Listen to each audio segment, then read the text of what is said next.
actions, our emotions, our thinking, our body and our relation. So that we hold on to that and then we think, this is me.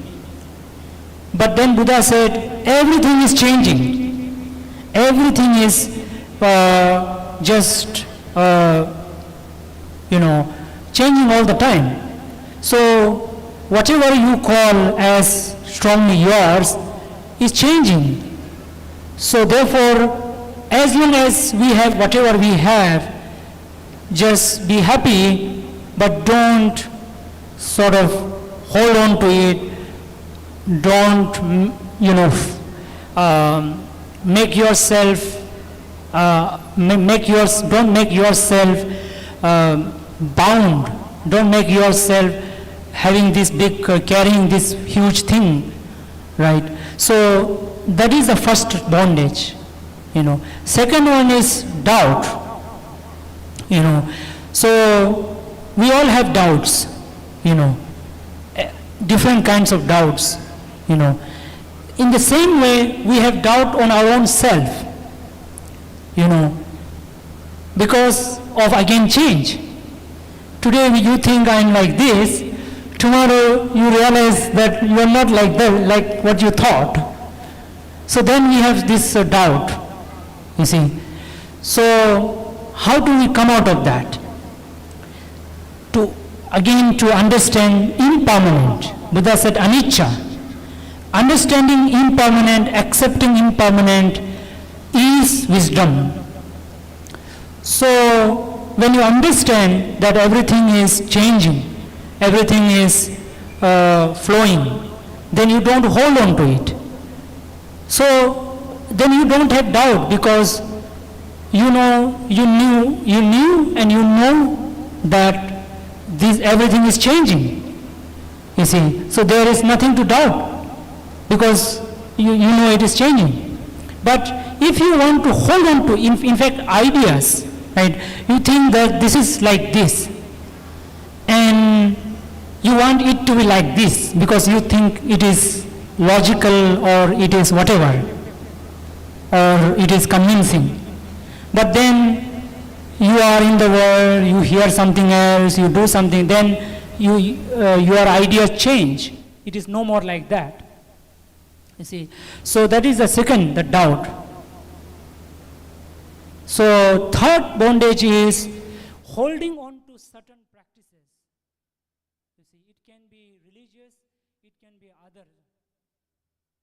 Certain lifestyle or whatever that these days you have so many things, right? Diet, this or that, or this is right, that is right.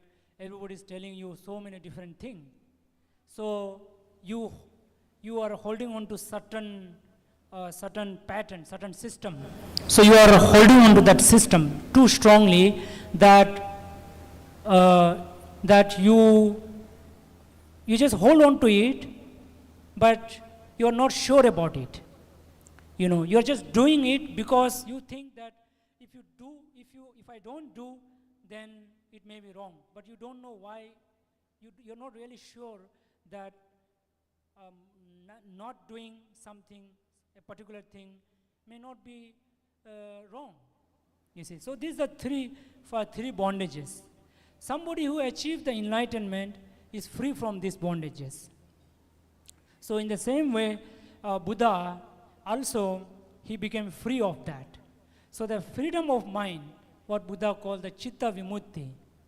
So we all have to today remember this freedom of mind. How do you free your mind? Work with your mind. Understand your mind. And understanding is what, as I mentioned, understanding change. Everything is going to change. Nothing is going to last. But that doesn't mean you don't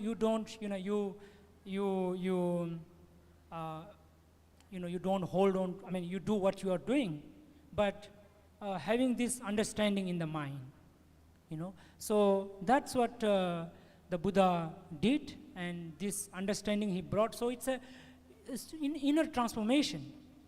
When you transform, then there is no suffering. As you know, Buddha was born in a royal family. He was a prince. Then you might be wondering why he became a monk, or what made him to become a monk. So he was very wise, and he was very sensitive to the problem of human suffering. Every one of us suffer in some or other way. Every single person. Today, as I was listening, my last, what should I call him? The boy, he was just, I guess, I don't know, maybe 7, 8 or even lesser. How old he is? 6 years, huh? He is 4 years. He had a lot of problem. He was discussing with me. He says that parents are not supporting me, or I am angry with them because they don't do some of my thing, they disturb me, something like that. So people say children are happy, but children have some problem already, right? So there is suffering.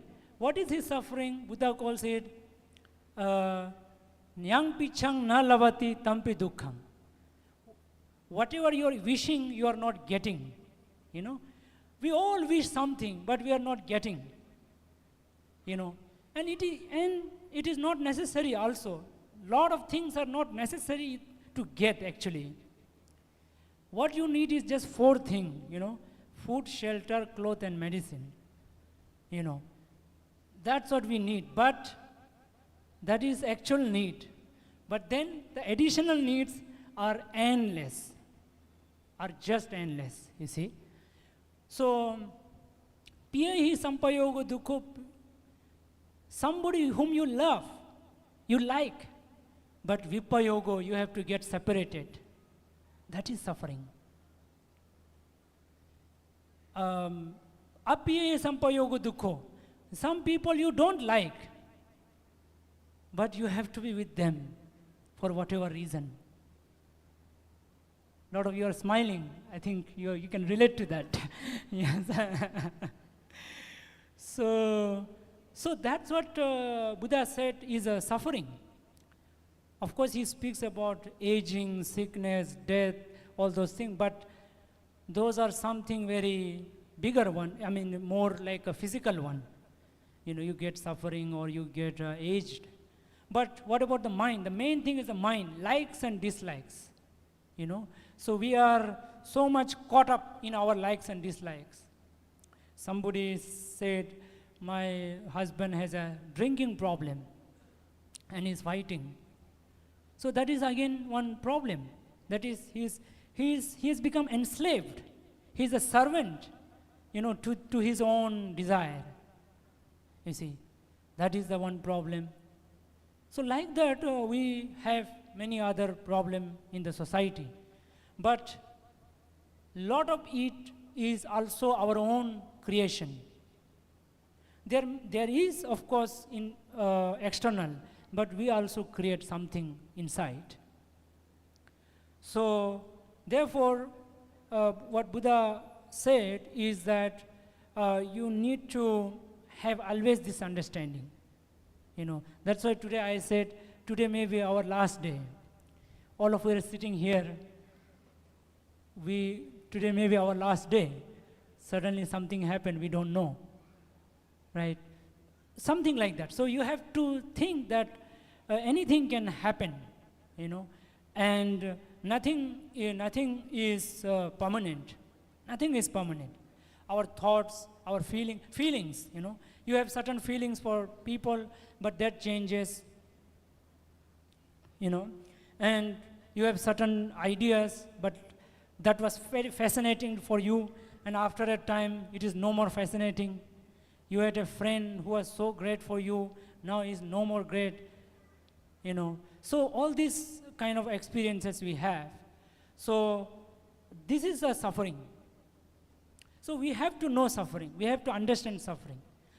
It doesn't mean that I am trying to make you feel depressed, Please understand, no?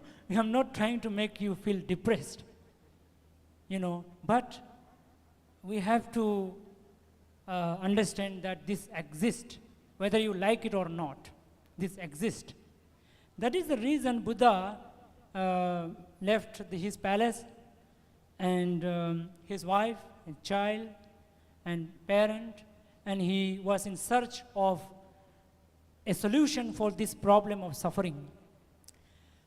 Today we do hear a lot about this suffering, right? Suffering like depression and all other kind of a thing. We do hear. But today I think we are talking about it, because I think we have time to talk about it, or we have certain tools where we express this. But this is always a problem. It's always a thing in the world. But I'm not suggesting you to become monk, okay? And that is not somebody said, two guy came and said, I want to be just, leave home. And I said, why? Why do you want to leave? He said, I have difficulty facing some of the challenges. So I said, then you have to learn to face the challenges. You cannot run away. Monks are not escapist. Monks are not running away from the family. Monkhood is actually when you are spiritually evolved to some extent, and then you want to further grow, so that is the idea. So Buddha, he had no other problem in the sense of handling the family or some relationship. He had a great relationship. He had everything nice, people are happy and everything, but he was not totally satisfied. So he wanted to do something. And he asked many people, but nobody could answer him. So when nobody could answer, he thought he will find it out for himself. And he went to different teachers. That time there is no internet, that he cannot just sit in one place and search. He had to go to different places. Some teachers are somewhere hiding in a jungle, in a mountain. So he has to search for teachers. You cannot just Google it, So therefore Buddha went to a teacher called Alara Kalama and Udaka Ramaputta. They taught him very higher teaching, like what we call the jhanas. It is a way, jhana, they taught the way to be born in a Brahma world. Not just be born in the Brahma world, but right now, being in the world, you can actually live like a Brahma. You can actually access or visit Brahma world. He learned those things. But then Buddha said, even Brahmas are not permanent. Even Brahmas, they have to die one day. Though their lifespan is millions and billions, Brahma's life is millions and billions, but there again they have to die one day. So he thought that is not the solution. Just being born in a Brahma world is not the solution.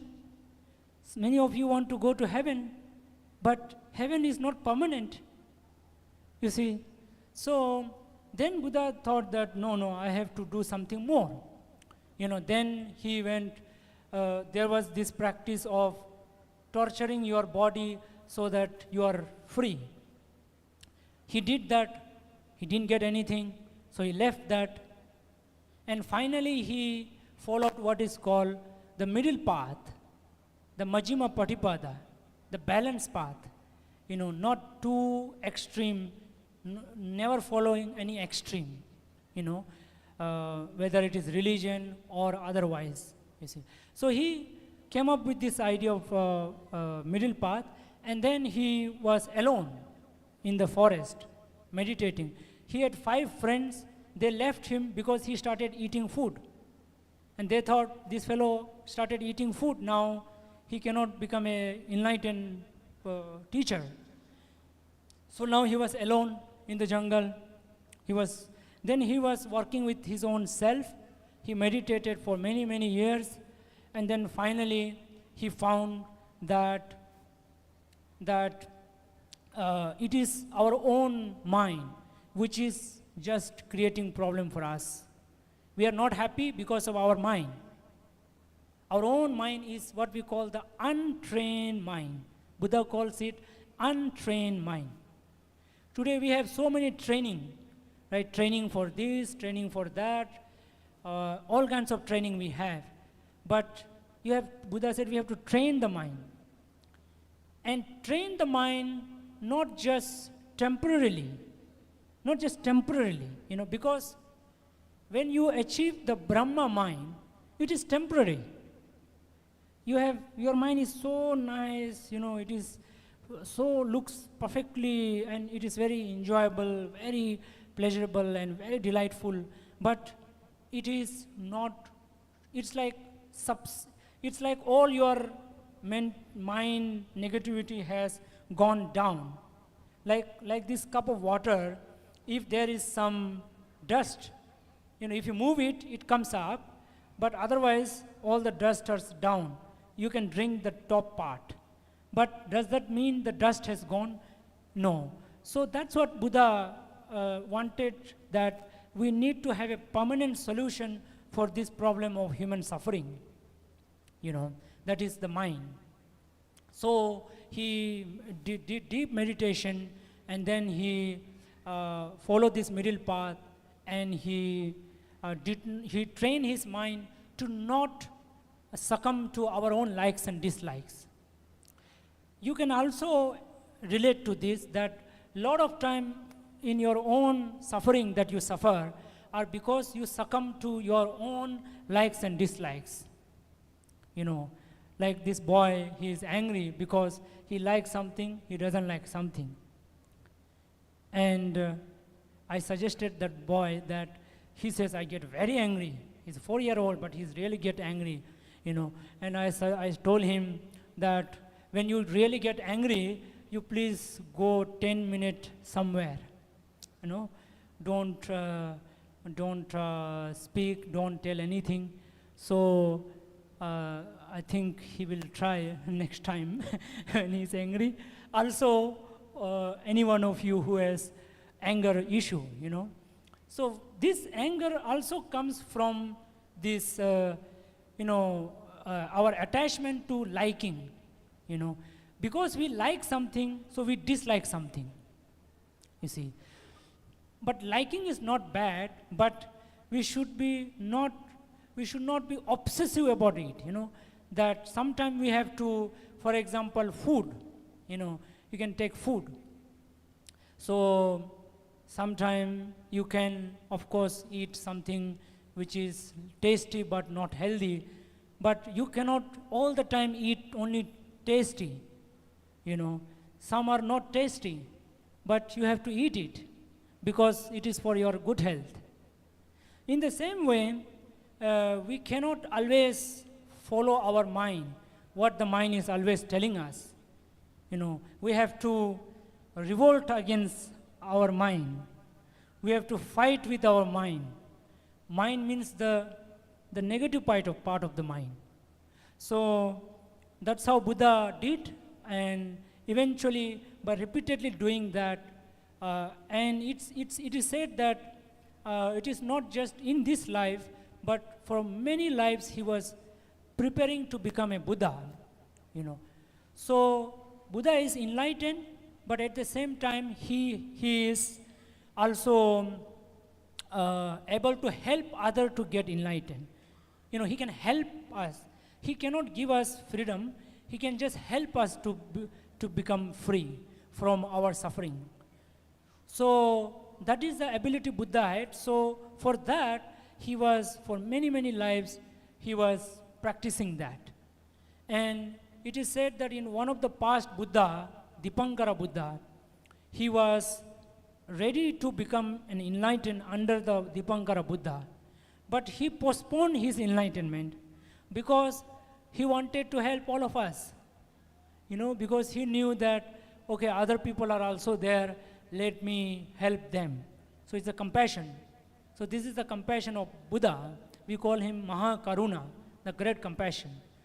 So compassion is also one of the reason for Buddha to become a Buddha. Otherwise, he would have become enlightened long back in Dipankara Buddha time.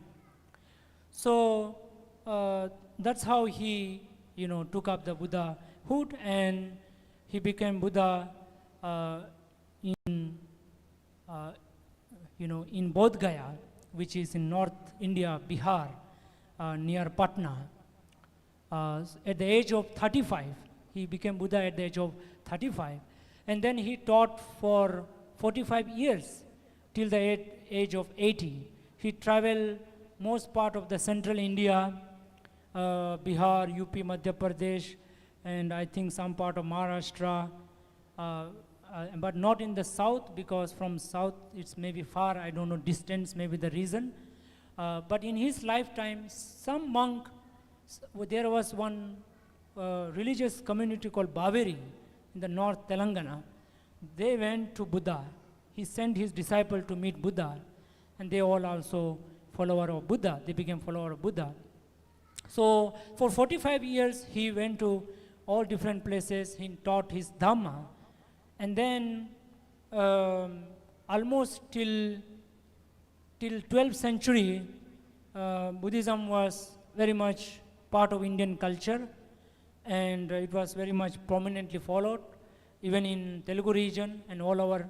But eventually, people forgotten Buddha, but it became more popular in the neighboring countries like Sri Lanka, Thailand, Burma, and Tibet, China, all the way till Korea, Japan, even Afghanistan actually. Afghanistan, Pakistan, and Mongolia, almost till Greece during the Ashoka time, the Greek king, So it was very much there, but again it is anicca. No teacher is permanent. Even Buddha said his teaching will be gone from this world after a certain time. And another Buddha has to come. We have the name for that Buddha already. He is called Maitreya Buddha. He is a Gautama Buddha. There is another Buddha called Maitreya Buddha. So everything is impermanent. You see, even the Buddha teaching is impermanent. So today, again, we are listening to Buddha. Of course, India, Buddha was not prominently followed, but people know about Buddha. People follow little bit. They know little bit, not so much. But now we have to know more about Buddha, and that we can know through reading, through listening. So we have today, this morning, inaugurated this Telugu Tripitaka. So we are translating all the Buddhist teaching into Telugu. Can you raise your hand, those who can read Telugu? Oh, it's very less. And down, those who can speak Telugu. Oh. So our project has less reader. So maybe we should have audio book so that you can listen. But anyway, we are translating that all the Tripitaka, where Buddha's actual teaching is preserved in Pali language. Pali is also like Sanskrit. It's sister language. They are called sister language. Same mother. Their mother is Prakrit, and the language is Sanskrit and Pali. They are very similar. So it is preserved in that as it is from the Buddha's time, especially in all these neighboring Buddhist countries where Buddhism is very much followed. So Buddha was born in India, taught in India, lived in India, but now all of you are Indian, so you have to also learn Buddha, try to learn Buddha as part of your culture. It is not about, as a religion, it's a way of life. Buddhism is, there is no need to conversion, no need of that, It is just a way of life. You have to just understand and practice. Okay? So I think with this we will do with these few words, I would like you to meditate. So, will you all meditate? Yes. Okay, so nice. We will meditate now. So, I request Jinong Sabande to conduct a meditation.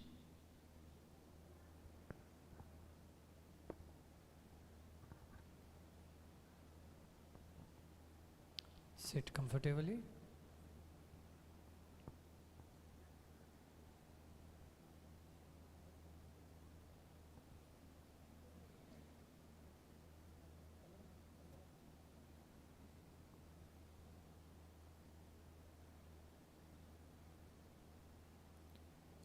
Close your eyes.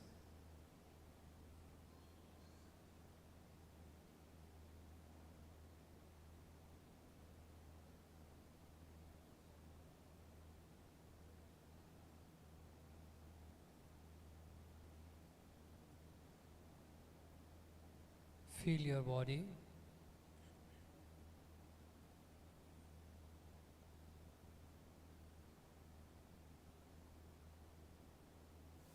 Stay for some time and remain focused to this body.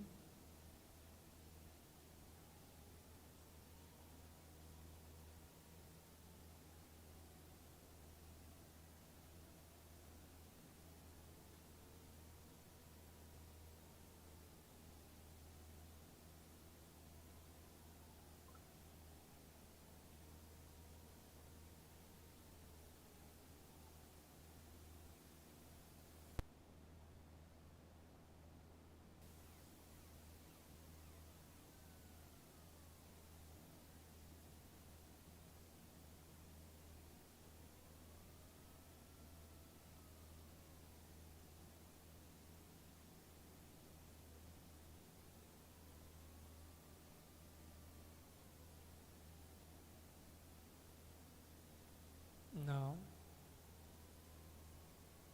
bring your mind to the breath.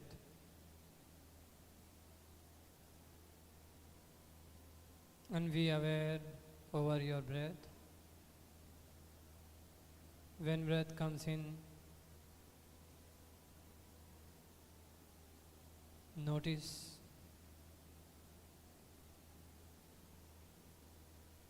When breath goes out, note that.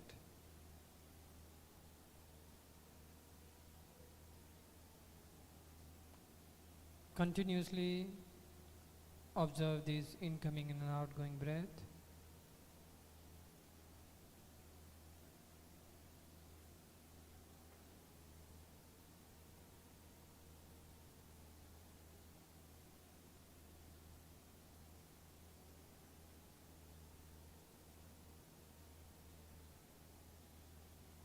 Observing incoming and outgoing breath,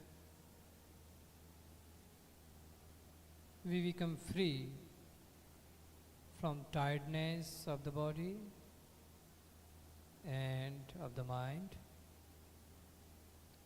We become freed from pressure of the body and from the mind.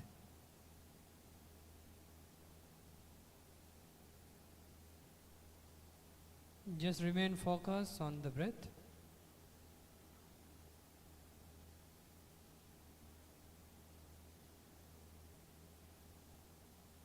Know each and every breath.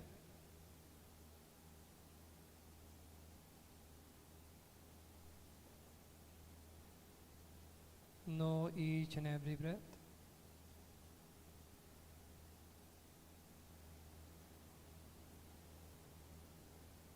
When breath comes in, know that breath is coming in. When breath goes out, know that breath is going out.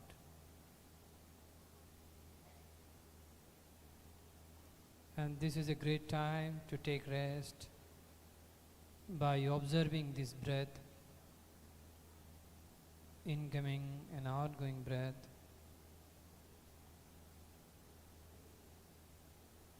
While observing this breath, whatever happens in the body, you can feel that, like Body becomes calm, relaxed, and freed from pressure, tiredness. You have to know this also.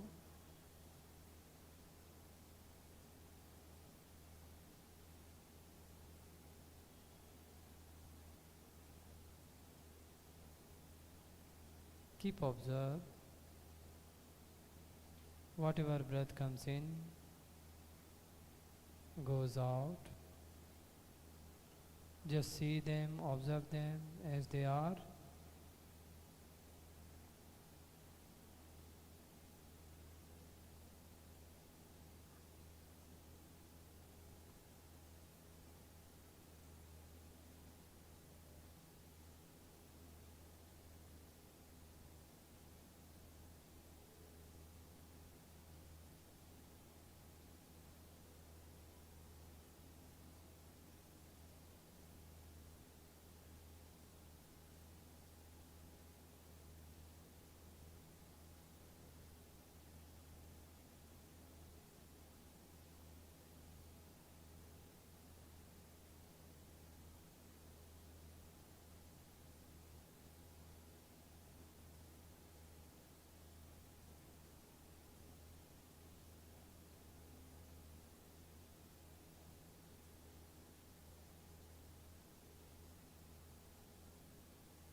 For some time we will do metta meditation.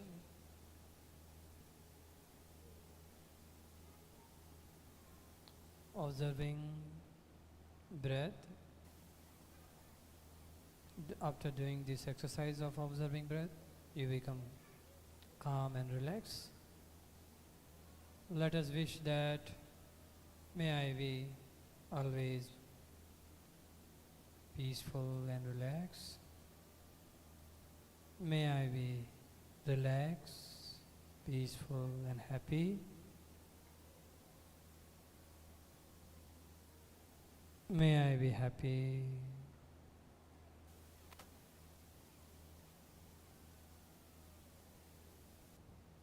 May I be peaceful.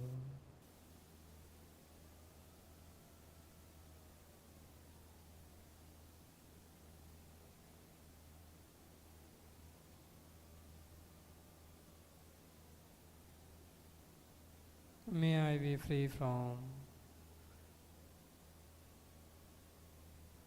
hatred, aversion,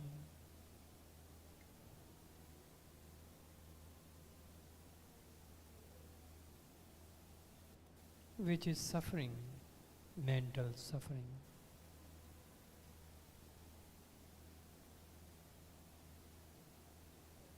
May I be happy.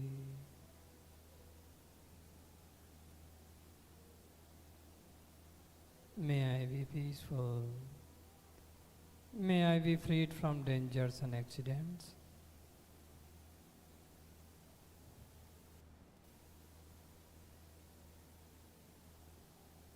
Visualize your parents' smiling face. See as they are sitting in front of you with the beautiful faces and they are smiling. They are smiling with this smiling beautiful face. You just wish them, may my parents be happy.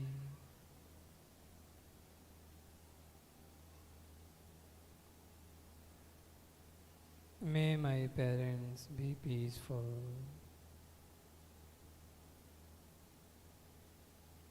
May my parents be freed from dangers and accidents.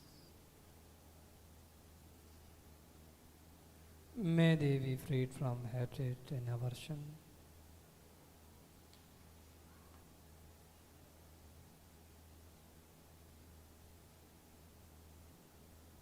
May they live happily, peacefully.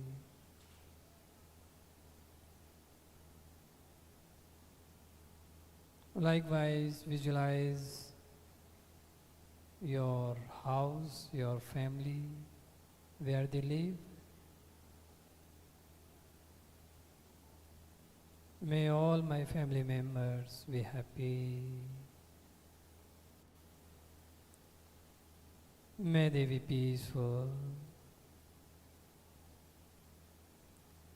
May they be freed from hatred. May they be freed from dangers and accidents. May they be happy, peaceful. May they be happy and peaceful. All practitioners here in this hall, all visitors here in this hall, all monks, all visible and invisible beings in this monastery, in this vihara, all male, female, small, big, all beings in this vihara be happy. Visualize this picture. All people are sitting in this vihara. All beings be happy, be peaceful. May they be freed from hatred, dangers and accidents.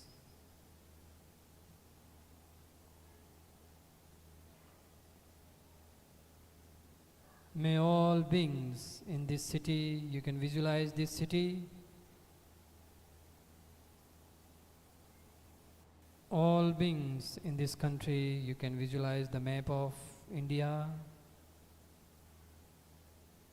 All beings in this world, you can visualize the map of the world. All beings in this universe, visualize the sky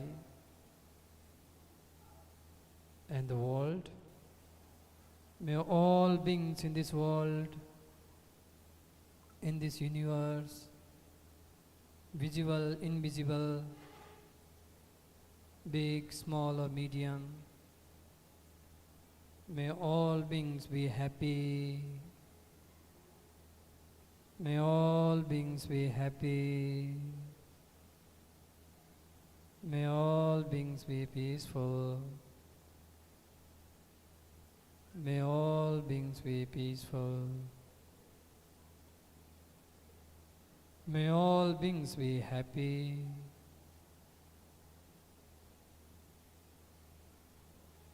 May all beings be freed from dangers and accidents. May all beings be happy.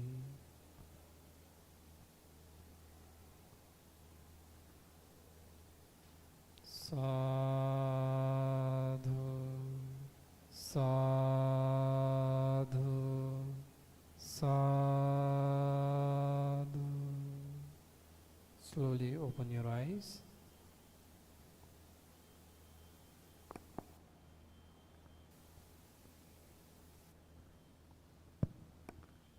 So now I request Jina Sabante to speak on Eightfold Path, the Noble Eightfold Path, which is the way to come out of suffering, come out of problems in our life. Because I mentioned a lot about the problems of life, how to come out and how to free from the suffering and how to be happy. So this is the Noble Eightfold Path the Buddha given. So I request Jinawasa Bhante to explain. Namo Buddhaya, paying homage to Bade Bhante Ji, Ananda Mitra Bade Bhante Ji, and paying homage to Bhante Ji here, dear monks and Upasakas and Upasikas. Today is very special day, as you know, Buddha Purnima, and Lord Buddha gave this Noble Eightfold Path, Arya Athangiko Maggo. So there are these 8 factors in this path. The very first is Sammaditthi, which is right understanding. So what is this right understanding? Buddha said about right understanding, Sammaditthi, in many places. But Buddha very specifically mentioned about Four Noble Truths. Knowing Four Noble Truths is right understanding. Knowing suffering as suffering is right understanding. Knowing cause of suffering is right understanding. Knowing the end of suffering is right understanding. And knowing the path which leads to the ending of suffering is right understanding. So right understanding is, by seeing these Four Noble Truths, is said right understanding. And when we see these Noble Truths, the very first 2 Noble Truths we have to experience here in our practice. The first Noble Truths, which are suffering and cause of suffering. When we experience suffering, we must see when we experience suffering, and when we know correctly, precisely what is suffering, then we can figure it out that what is the reason behind the suffering. So when we know these two types of truths, noble truths, then we come to experience and we come to experience the cessation of suffering, the end of suffering. So what is noble truth of suffering and noble truth of suffering, which is this body and mind? And whatever is caused behind this body and mind is the cause of suffering. In our meditation, when we see this very precisely, very clearly, we come to experience these two types of noble truths, dukkha satcha and samudaya satcha. And then we at least momentarily come to experience the cessation of suffering, which when a person experiences the cessation of suffering, at least momentarily, what Buddha said about this third noble truth, Buddha said this is the Nibbana, this is the enlightenment. But in one of the places, the Buddha said about Tadanga Nirodha, cessation, momentarily cessation. So this momentarily end of suffering can be experienced in two types of meditation. That is meditation of samatha and meditation of vipassana.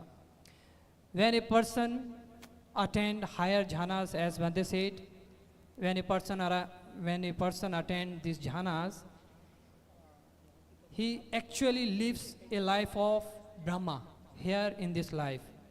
And of course, when he passed away, he can reborn in Brahma Loka. But here in this life, he can, when he attend these jhanas, he overcomes certain impurities of the mind, which cause of suffering, which are the causes of suffering. So he can experience a great relief from suffering. So this is considered as temporary end of suffering. And from vipassana meditation, when a person constantly observing arising and passing away of this body and mind, his mind is no more under control of greed, hatred and delusion. This is how they overcome, they surface these three defilement, these impurities and some other impurities like ditthi, wrong views and doubts and aversion, lust, and these defilements are overcome, or you can say momentarily they are free from these impurities. So this is also considered as third noble truth, which is Nirodha Satcha, end of dukkha. And of course the Buddha said the ultimate Nirodha is the Nibbana. When one experiences this momentarily cessation of dukkha or end of dukkha, he further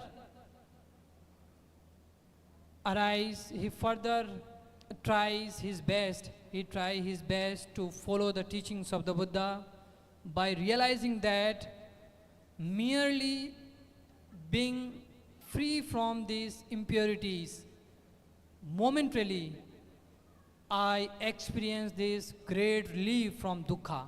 So let me develop Noble Eightfold Path, develop this Four Noble Truth, which is path leading to the Nibbana.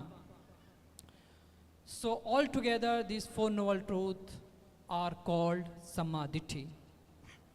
Then the second factor of enlightenment is Samma Sankappa, which is right thought, right intention, or right motivation, which is right thought of non-harming, right thought of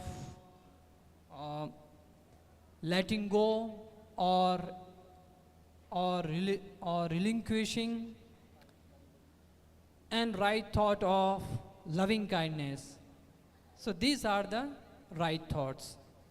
But in the practice of meditation, the Buddha said, the thoughts can be related about truths, noble truths, truth of dukkha, truth of cause of dukkha, truth of nibbana, or truth of path leading to the nibbana. So this thought can be considered as right thought. In other part, we can also see that Buddha said right thought is non-harming, non-killing, and loving kindness. You can say compassion, loving kindness, and letting go, relinquishment. So this is considered as right thought, samma sankappa. Then samma vacha, which is the third factor of enlightenment.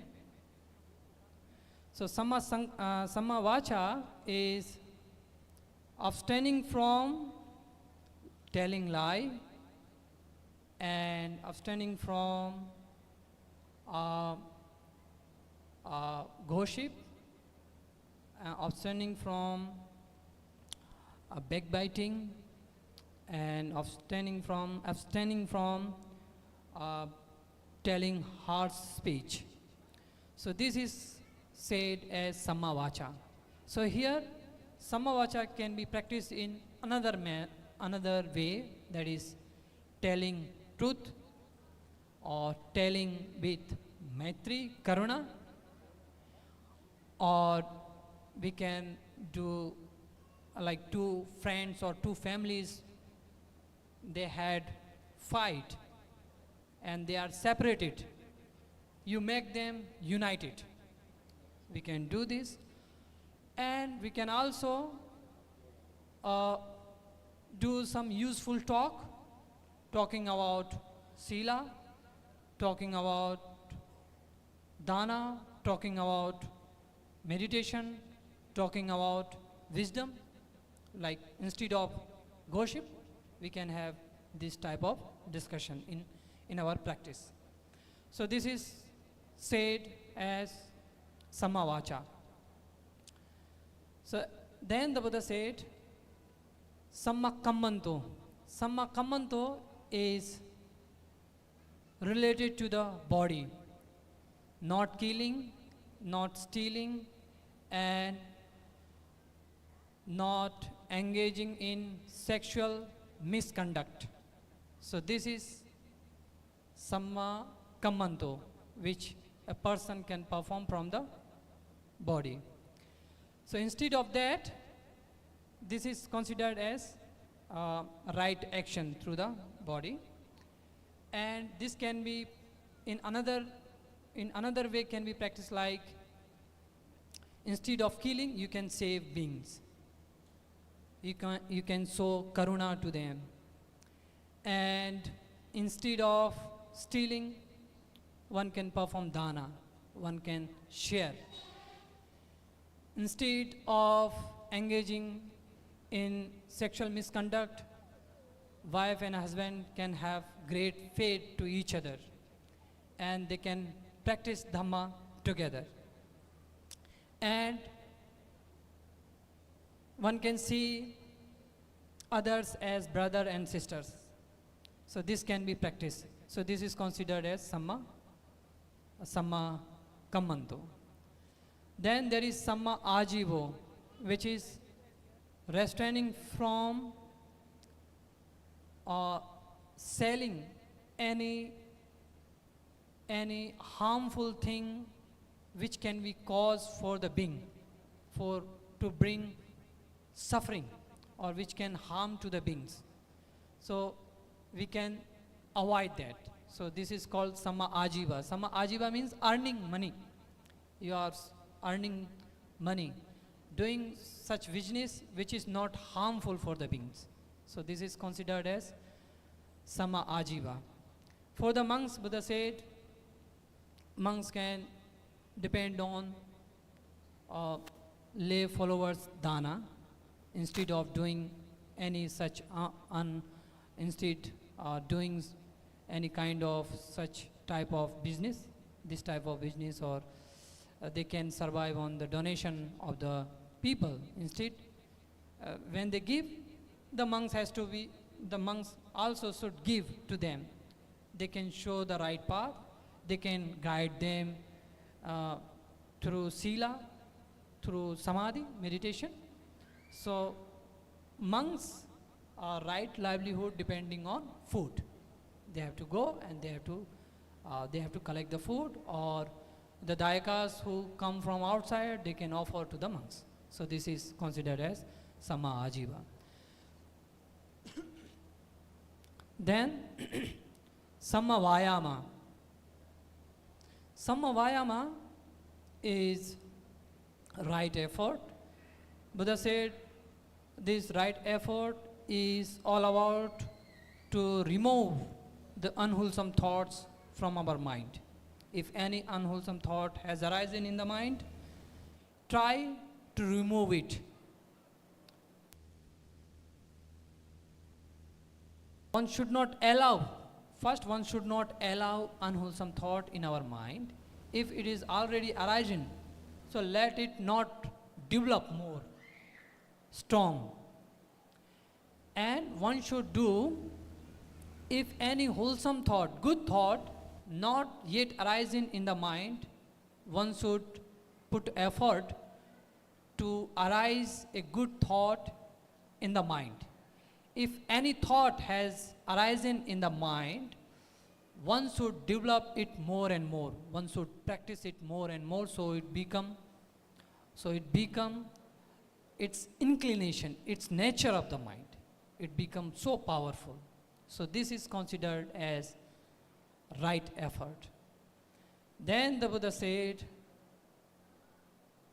Samma Sati, which is mindfulness.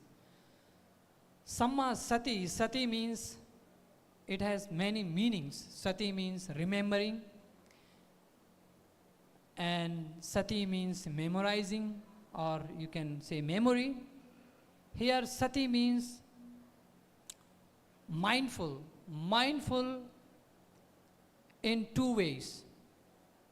Mindful, like we can practice this mindfulness as open mindfulness, just remain, just experience whatever happens through eye, through nose, through tongue, through body, or through mind. Whatever we experience, just experience. Buddha said, when you see, just see. When you hear, just hear. When you listen, just listen.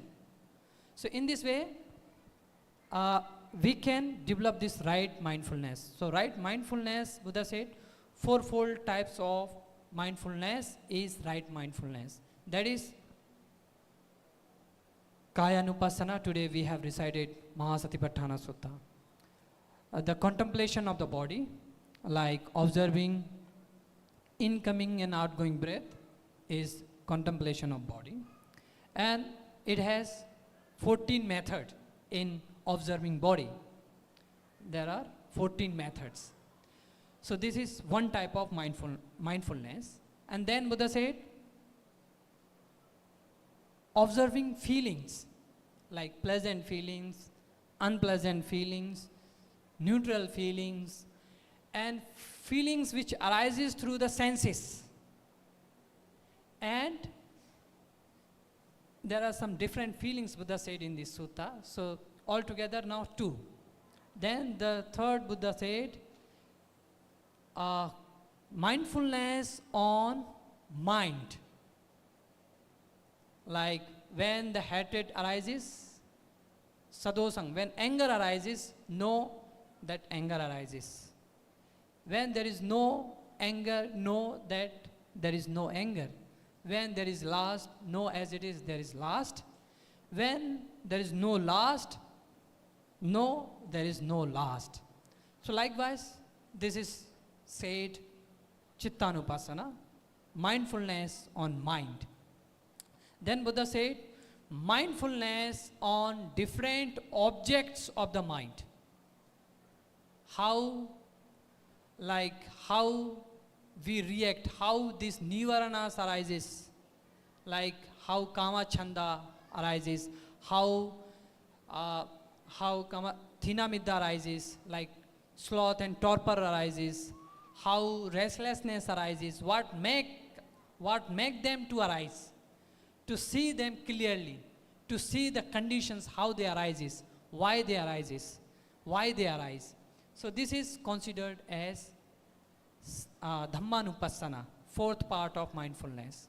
Here many other things comes under this section, like Sati Sambhojanga and Dhamma Vichaya Sambhojanga, like mindfulness, how factor of enlightenment arises, how investigation can be developed, investigation of the phenomena can be developed. So this section is said Dhammanupassana. So altogether there are these four types of contemplations. First, contemplation, mindfulness on body, mindfulness on feelings, mindfulness on mind, mindfulness on mental objects. So this is said as Samma Sati. And then the Buddha said the last factor of enlightenment, last factor of Noble Eightfold Path is Samma Samadhi. Samma Samadhi means right concentration, which can lead to end this birth and death and give rise to wisdom. So what is this Samma Samadhi? Buddha said, attainment of four jhanas, as Bhante was speaking about jhanas. Attainment of four jhanas is Samma Samadhi, right concentration. In other places, Buddha also said how beings can overcome birth and death, how one can purify the mind. So this attainment of four jhanas is considered as Chitta Visuddhi. In another place, Buddha said, just recollecting the great qualities of the Buddha and recollecting one's own qualities and recollecting your own dana, that you have performed dana. You are in this world which is possessive to the things, and you are so lucky that you can share something with others. Recollecting like this, one can attain purification of the mind, Buddha said. So in this way, there are 6 types of recollections, like recollection of Buddhanusati, great qualities of the Buddha, recollection of one's own virtue, recollection on dana, recollection on devata, how devas arise in the divine beings. You can recollect, like during the time of the Buddha, one performed dana, one practiced sila, just practicing sila. Because of practicing sila, so and so reborn in Deva Loka. I will also reborn as a Deva. Repeatedly, when you recollect like this, the mind gets purified. So this is what the Buddha said, the beings can get purification from these contemplations, these recollections. So purification can be attained through 2 ways, attending of 4 jhanas and recollections of these anusatis, recollections of your own virtues, dana, or great qualities of the Buddha. So this can be considered as, specifically Buddha said, 4 jhanas are Samma Samadhi, and this can be also taken as a part, as it is said, this can lead to the purification of the mind. So we can take it also as Samma Samadhi. Once a being attain Samma Samadhi, one can Chitta Visuddhi. Through this Samadhi, one can further progress, like Chitta Visuddhi. After Ditthi Visuddhi, one can get purification of the views. He is no more under influence by views. This is mine. He will never come under this influence of Ditthi. He is fully purified through this meditation after developing this Chitta Visuddhi. So Chitta Visuddhi considered as attainment of jhanas. So this meditation, samadhi, is supported by two more factors, earlier factors, that is right effort and right mindfulness. So altogether these are noble eightfold path, which are very helpful for the practitioners who like to overcome from birth and death. So in brief, these are the noble eightfold path. With this I conclude my talk. Sadhu, sadhu, sadhu. Thank you, Bhante Jinawangsa, for your Dhamma on Eightfold Path. So Eightfold Path is the middle path, Today we talk about balancing our life. We all talk about balancing, work-life balance, and what else balance we have. There is always balance. So, but how do we do that, All of us want to balance our life, but how do we do that? So this Eightfold Path is the way. This is the way that Buddha has shown, and this is something that Buddha is speaking out of his own experience. Out of his own experience. So we have to understand that Buddha was a human being like us. He had the problem like us. He had the difficulty like all of us. We all go through in our own life.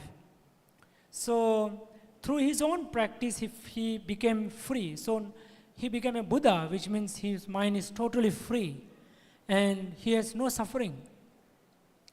Even sometime maybe he's alive, so now he's not died. So, he's a human being, so he has some pain. But his mind is never pain. His mind is never suffering. Only the body may be having some pain, but he will never be unhappy. He will never be depressed, So this is what we can see. This is what Buddha is.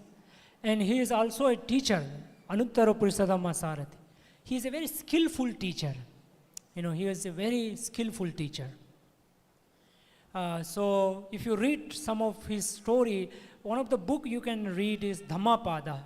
Dhammapada is like the slokas, 423 slokas, and there is another book called Dhammapada Story, where each sloka has a story behind. So that's a very book. In Telugu we have Dhammapadam, it is called. English, I think the copy may be there. Otherwise you get online also. So there you can understand how Buddha was teaching. So Buddha was not teaching same to everybody. He was teaching everybody differently. That is why we have huge scripture. So that is one of the quality of Buddha. And Buddha is Sattha Deva Manusana. He is the teacher of gods and men, like all the heavenly beings, and even the devatas used to come to listen to the Buddha. So these are some of the ability the Buddha had. But first what he did first, he freed himself first, and he then taught us. So this, I was telling about the Eightfold Bhante mentioned, it is just to balance our life. First is our view. What Bhante said, the view. It is all first how we look at, we say this person, he is bad. This is our view, right? Oh, he is bad. But we are just looking, he's bad. There may be something good in him. There may be something good in him. You know, one of the things I experience in people, I saw in people is that when you like somebody, whatever that person does is good. I mean, you don't care. But if you don't like somebody, even the good thing that that person does is seen in a bad light. You know, you think, oh, whatever, you know. So this is our view. So we have to see everybody as human being. What do you mean by human being? That human being means we have both weakness and strength. That's it. We all human being has some weakness and strength. So we have to see this with strength, because Buddha says that we have got human life because of we have a strong goodness. All of us sitting here are human being, and we have something goodness. Otherwise, we will not have landed as a human being, which clearly says that that every human being has good quality, you know. So therefore, we see everybody's goodness more, you know. Buddha said, even some small goodness somebody has, you look at it, you know, so that you don't hate. So the view, you know, it's all about view, how you look at. And when you have a good way of looking at things, then you have a good thought. You will get good thought. If you think, you know, if I think about her, if I know her, so I say, oh, she has this good quality. Bhante mentioned about the qualities of gods, you know. So we see some godly quality in her. Then what I will think? I will think good about him, naturally. I will not like to harm her because I know she has some good quality. But if I see only bad qualities in that person, then what I want to do? I want to harm him. I want to harm him, and I want to trouble, you know. So in the same way, let's say, we also see the danger in things. For example, food. If you are eating only junk food, then what will happen? Your body health problem. So you see the danger. So then you are not looking the food as only tasty. You're looking the food as also something reason for your health, unhealth, your reason for your sickness. So again, it's about a view. So therefore, to change the view, we need to listen to Dhamma like you're listening today, and you also need to read some books. We have a lot of books there in the bookstore near the gate. Please check out the book so that you can see a lot of books. And we have this online one channel, Mahabodhi Buddha Vihara. You can see that videos. Every Sunday we have a program here. Those who don't know, 6:30, 7:30, similar kind of program. So like that, you listen something, so consume something. So you listen something, read something, then you accordingly you strengthen your view, you clean your view, you have a good view, then you have a good intention, then you speak good, then you act good, then what will happen? You will grow inner, spiritually. You will have more and more positivity. Then even your body will be healthy, and you will have some kind of a glow on your face. You don't need to put fair and lovely cream. You will be glowing anyway. So therefore, it all is connected. It's interdependent. That is also one Buddha's teaching called Paticca Samuppada, the law of interdependent. Everything is dependent on each other. Because of this, because of this. So it's a cycle. So you have to catch one, and then the whole cycle is set right. Okay, so that is middle path. Okay, so enjoy your life, have good food, good cloth and everything, but make sure that you are, you are doing with the right view, which means you don't spoil yourself, you don't, create difficulty within yourself. So that is the right view. But there are many deep way. I have spoken in a very simple way, but there is a very deep, the view also can grow very deep, Then eventually your mind is free and free and free. Then you are much more happier, but of course, it's a process. It takes its own time. So nothing happens immediately or quickly, and also, it requires a lot of effort. And with regard to meditation, also some people say that when I meditate, I get many thoughts, and I cannot meditate. But you know what? Just watching the thought is meditation, actually. How can you stop thought? It is literally impossible, So you just watch your thought. You have to watch your thought. And when you watch your thought, and then you understand, you get a good view of your thought. And then when you get a good view of your thought, you understand, this is negative thought, this is positive thought. Now let me just pull it down, the negative one, and uplift the positive one. That you can do when you are meditating. But if you don't meditate, you have all those wrong view about things and people, and you have a wrong intention, then say and do something wrong, and then you suffer. You suffer more.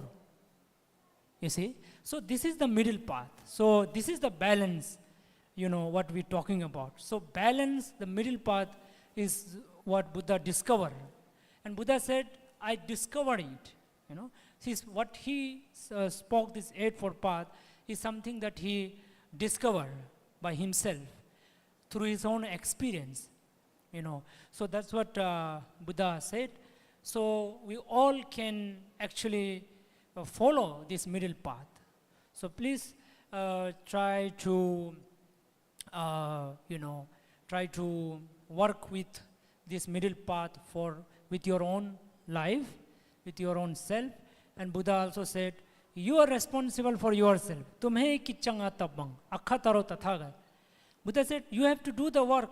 I just show the path. In fact, anybody for that matter. Others can just show the path. You have to do. If you never do, then you will suffer. If you do, then you will not suffer. Okay? So that's something we need to do. And another message that Buddha gave was, which is very important for our time today, is that Buddha said, Abhitareta kalyane, keep on doing something good. Keep yourself occupied in doing something good.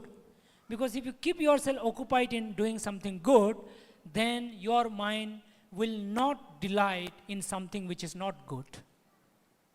It is something very, very simple logic, So therefore, what we do is sometimes we engage in something bad, something unhealthy, and then we complain that we have difficulty.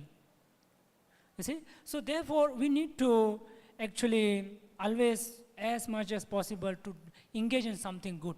But sometimes goodness in the beginning is not pleasant. It's not pleasant, But as you do it, it is pleasant. You enjoy. It becomes normal for you. And then you get all those, the happiness, the delight, which is something very higher, which is the negativity. The negative thing also has some pleasure, but it is unhealthy. Even anger. When you are angry and you shout at somebody, you get some satisfaction, isn't it? Yes, I said it. I just wanted to say it, I said it. That's what you get, that satisfaction, ego. But after time, after a few hours, or after, why did I say that? Something bad happened. My friendship is broken. Something like that. My relation or some kind of relation is gone. So, in the negative, there is some pleasure. There is some kind of happiness. There is some kind of comfort. So, you want to do it. You know, even junk food, wow, so tasty, nice. You know, order it, eat it, you know, just enjoy. And then you have a stomach problem, you have a dullness in the mind, you know, your brain is dull, the body is dull, everything is dull. Then you are no more happy. Then what do?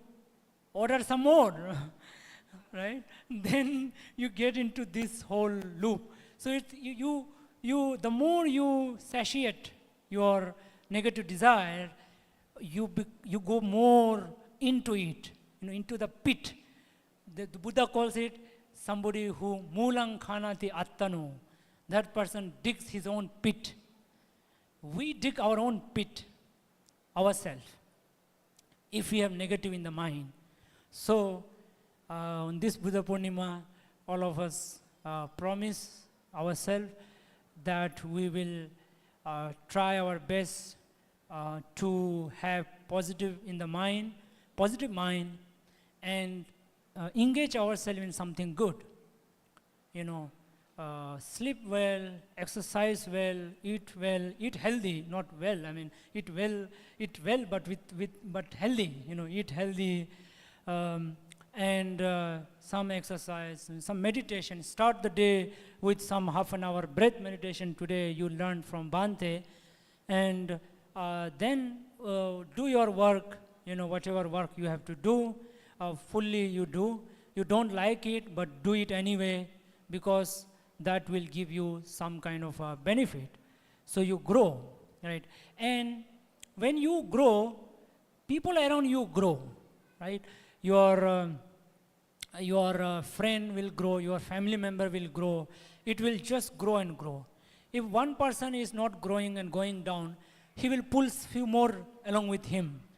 You see, so therefore we need to really, like Buddha, we need to really take ourselves up and up, you know, and achieve the fullest potential of human mind, which is to liberate the mind, the highest elaborated mind. You know, when we talk about the highest potential, the mind is liberated, the mind is free, totally free. The mind is not caught in anything negative. You know, you are just free. You know, so that's what I said in the beginning. You know, that you need to enjoy the freedom. Freedom of mind is the highest freedom. You know, other may give you freedom. You know, today we have many freedom. We have political freedom. We have cultural freedom. We have so many social freedom. But are we still free? Ask yourself. You know, we are not still totally free. So we need Buddha to free us. Okay? Buddha means the Buddha's teaching, not literally Buddha, but his teaching. So, if you just pray, Buddha, please free me, Buddha cannot free you. You know. So Buddha said, I can show the path, and his path is a proven path, because he himself walked first. And in the first teaching, he said that, you know, before I became a Buddha, I never told anybody that I am enlightened. You know, that's what Buddha said. So he was totally sure about the path. So please make an effort to just free yourself, and sometimes you feel that, oh, I have to give up junk food, I have to give up some of these things, then my life will be boring. You know, you may think like that, my life will be boring. Maybe, of course, it may be boring initially, you know, or you can give up some of this negative bit by bit, you know. So suppose you are eating everyday junk food, at least every 2 days, and twice every 2 days. Like that, you go step by step. Don't fully give up, you know, small bit by bit. Some people are addicted to phone. It's a very big addiction. Phone is a very big addiction these days, you know.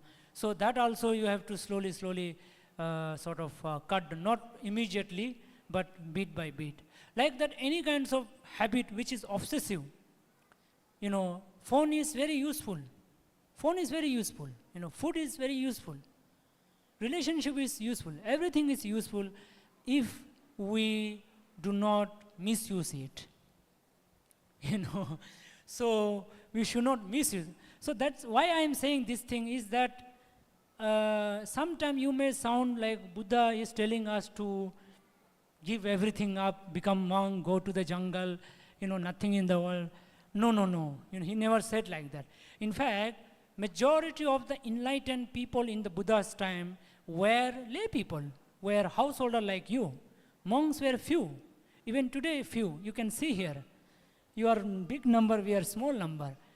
And by the way, they are trainee monks, and I don't know whether they will stay as a monk because they are still a young monk, they are not fully monk. So it is not necessary, So you can do whatever you are doing. You can enjoy life, of course, but not to become slave of your craving. Not to become the slave of your craving. You see, craving also good as long as it is not misused again. You see, so that is why balance. That is why middle path. Buddha said middle path. So therefore we need to have that. Let's say, for example, one of the example is for the monk. Buddha, as a monk, there is one rule where we have to eat between morning sunrise to noon. That is the only time we can eat as a monk. What does that show? It shows that you can eat, but not overeat. But this is something Buddha did not suggested for householder like you, because you have so many things to do and you have a different life. But at least what Buddha is trying to say through this rule for the monk is that you just sort of not excess, not extreme. Don't go to extreme. So that's something we all need to do. And Buddha said that we can grow. And in Mangala Sutta, Buddha said, that family life is a blessing, children is blessing, having mother, father blessing, and education is blessing. Like that Buddha said, So therefore we can go in a way where we can make our existing life more healthier, more and more healthier, bit by bit. It takes its time, but bit by bit, So slowly, step by step, we can really grow. We can really be peaceful. More and more grow in life, more and grow in peace, more and more grow in satisfaction, and more grow in understanding, then more and grow in happiness. So I conclude with one thing from Buddha, one quote which Buddha said, I teach only two things, what is suffering and what is happiness. This is the only two things I teach, the Buddha said. So therefore please see what is your suffering. Sometimes you are so much into suffering, you don't know you are suffering. You get that? You get that, right? Unless somebody tells you, or unless you come to a very dramatic situation in life, you don't realize you are suffering. You see, so you have to see where you are suffering, and of course all of us are suffering in some or other way, but we have to see where we are suffering, how we are suffering, what is making us suffer, So then when you see that and set it right, then happiness is natural. It is just the result of your effort to take to push those factors which are contributing to your suffering or your misery. You see, so that is the only message of Buddha. That is the only teaching of Buddha, is that we should all be growing in happiness, you know. Of course, we all want happiness, but we often don't do that which makes us happy. You know, we often don't do that. So therefore, we bring this mind, the Eightfold Path Buddha shown, the middle path, the balanced path, through body, speech, and mind, and try your best to grow in happiness, you know. So that's something we all need to do. That's, I'm sure all of us want happiness. Please tell somebody who doesn't want happiness. You know, I don't see. Yes. So that's the only thing we want. But we need to take care of our happiness. We need to take the charge of our happiness. Nobody can make us happy. Buddha said in one place, no father, no mother can make you happy.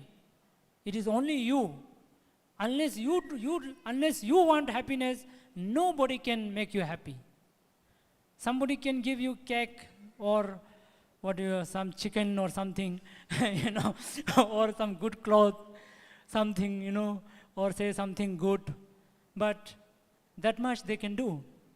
So, but happiness doesn't depend on one thing, you know. It's an overall healthy life.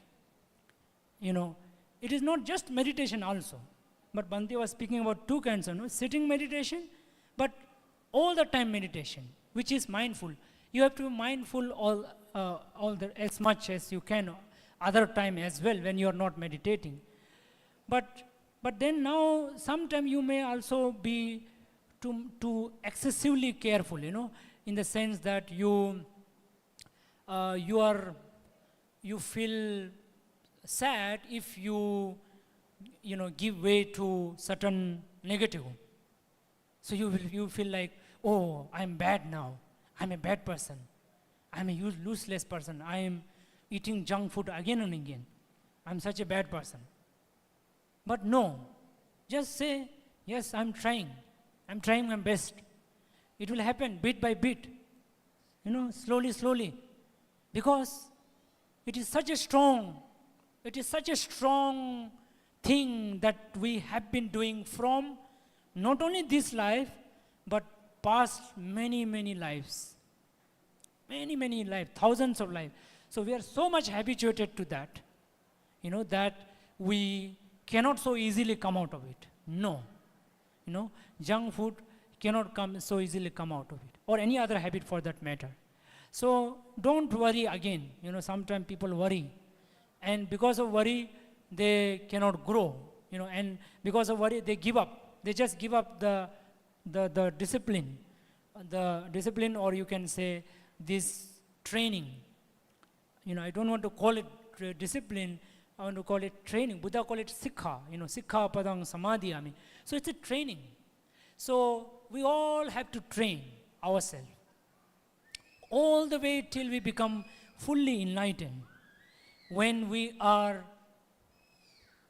totally free from all the negative, and because of that we are totally free from all suffering, you know. So we are totally free. So till then it's a training, you know. So it's a training. Life is training.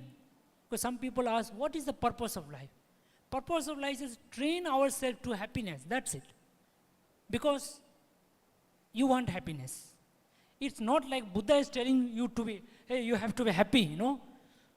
Did Buddha tell like that? No. Buddha said, everybody wants happiness. You know, everybody wants happiness. It's not like Buddha is forcing on you. Hey, you guys, you have to be, not suffer, you have to be. No, you only want. Even the junk food that you eat, you are eating it because you want to be happy. Right? You want to be happy. Or, in other words, I can say, you have messed up your life, so you are stressful, so you are eating junk food, and then you again suffer. Okay? So, what do you mean by messing our life? Messing our life is we just don't care what we are thinking. We just don't care what is our view of life. We just don't care what I say, what I do. You know. Then what happens? you suffer, you are stressed. Then what do? You want a quick solution. Order a junk food. And you get a quick happiness. So I think that's what Buddha's teaching is, to be happy. And not only I think, but that's what Buddha says also. And that's something all of us can relate to.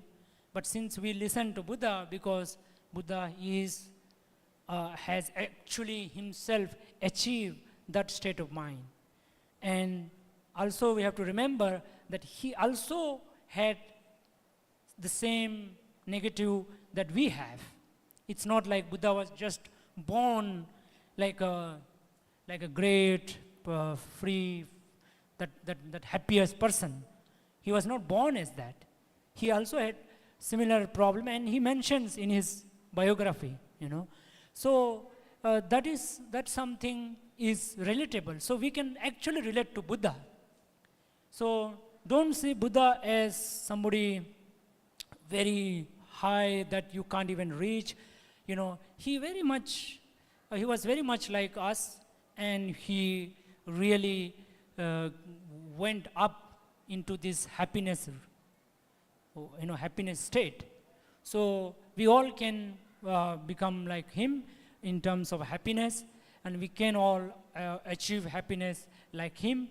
And do you see, the Buddha statue? Now, one of the ways, like, you find Buddha statue everywhere these days, don't you? Anywhere you go, Buddha statue. Any shop or any hotel or any garden or, everywhere you see Buddha. Why? I think today's time, for people, more than money, people want happiness. So therefore, Buddha is, when they see Buddha, why they keep Buddha? Because they feel some sense of peace, a little bit of that, So I think that's what we can see even at the statue of Buddha. So I think statue of Buddha is a symbol. Of course, now we are not an idol worshipper, because we just see Buddha statue as a symbol. So you can even see Buddha, even the Buddha statue can prove us that he was happy actually. He was happy. The thing that he claimed, that he is happiest person, or he is totally happy, can be seen in the statue of Buddha. We can see that. Okay, so I wish that all of you grow in happiness, all of you grow in your training, grow in your life, grow in your wish, and be more happier, and train yourself to be more responsible for your own self and for your family, for your friends, for the society, and for the whole world. Each one of us has our own thought has some kind of an impact on the society, on the universe. Each one of our thought has a contribution to the society. So it's not about just you, it's about everybody. If you are careful, responsible, then others also get the benefit of your contribution, which is to take care of yourself. In one place, Buddha said that if somebody says, I don't kill, if somebody says, from today I don't kill anybody, Buddha said, he is giving millions of people life. You don't need to go to some place to save people. You don't need to be like a great hero, go all the way and save the people in some place, animal or human being. That is great if you can do that. But Buddha said, if you just say to yourself, commit to yourself, I will not harm anybody. And no matter what, I don't harm anybody. You are actually giving lives to millions of people because of you. Because if you are open to harming, killing, then many people's lives are at danger because of you. Yes, Buddha said in one sutta, I'm not making it up. Buddha actually said that. In the same way, the Panchashila, no? If you don't steal, I said, I won't steal. I won't steal at any cost. But if you say that you are giving security to many people's wealth, if you say, if I don't have, just rob, steal, I don't care, then many people's wealth is at risk because of you. In the same way, the third Shila, the sexual abuse. If you commit this, I will never sexually, harm anybody, then because of you, millions of people are safe. Because of you. In the same way, telling lie. If you say, I will not tell lie, then because of you, many people feel, safe again. Many people feel confident to do things in the life, to do business or whatever. And the fifth one is, if you don't drink alcohol, so again, because of you, many people's life is safe. To start with your own family members. Your own family members are safe.